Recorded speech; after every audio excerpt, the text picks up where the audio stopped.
can you tell us lang, ano yung reaction nyo? Does it feel like finally magdadebut kayo sa big screen and together pa? May pressure ba? Nga ako ng mobile, Honestly speaking po, syempre may pressure. Kasi ito po yung first movie namin, tapos sa big screen pa.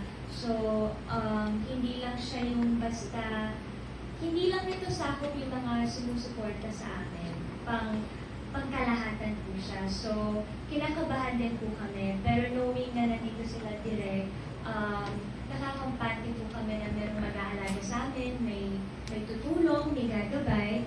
And syempre po grateful kami kasi sa amin pinagkatiwala yung My Future You, and tama direct, katagal na po ng kwento na to, no? Ang dami na daw po nilang nakitang mga artist din, pero sa amin yung endgame. Kaya po maraming salamat. Bukod po, actually overall, grateful kami, pero sobrang kinakabahan kami para sa first movie natin. Pero parang yung isa pang blessing kasi po doon, magkasama kami. So, meron na kami kaibigan habang ginagawa yung shoot. Sa totoo lang po, sobrang...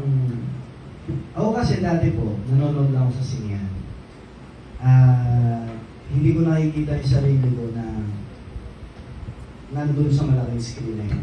At itong unang pelikula sa big screen na gagawin ko, sama ko si Francine, excited, pero sa akin lamang yung kabado lamang yung, alam mo yun, lamang yung bilang hindi ko siya nakita sa sarili ko na kaya ko siyang gawin nung makakarating ako sa ganito, sa pinawang ko po ngayon, mga katabi ko po, mga co-actor ko po. Hindi ko po siya nakita na mangyayari sa akin. Pero sobra po akong saya dahil bilang artista po, bilang aktor, isa po ito sa mga pangarap. Isa po ito sa mga gusto po namin mangyari sa craft namin, sa art na pinapakita namin. And tama po si Francine, dito po si Direk, dito po yung mga co-actors po namin na alam ko po nagagabayan kami dito. At sinasabi ko na po, hindi ko po ito makakalimutan. Hindi ko po ito makakalimutan. Ito po ang isa sa mga talagang nasa unahan ng iniisip ko. Kung may tanong man kung kamusta yung pagiging artista mo, ay masaya. Kasi napanood ko yung sarili ko sa malaking screen. Kamusta naman yung look test saka script reading kayo? Kanina yung look test lang script reading lang. Kamusta naman yung Direk, kamusta naman? Nakakilig ba? Kanina sinabi ko na... Hindi siya nakinig direct. Nakikinig ako. Siyempre kanina, yung look na siyempre, isang sinasama yung mga artista, then iwalay mo na si Seth, iwalay mo na si Francine. Then, gusto ko silang makitang magkasama on one frame. So, tinawag ko silang pareho. Tapos nagbigay lang ng instruction. Tingin sa camera, tingin sa taas.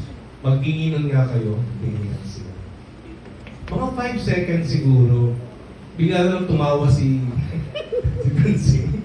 Parang, nawala tumawa. Mas kasi feeling ko parang yung mukha kasi ni Seth, parang di ko kung gino-joke niya sa tingin si Francine. Parang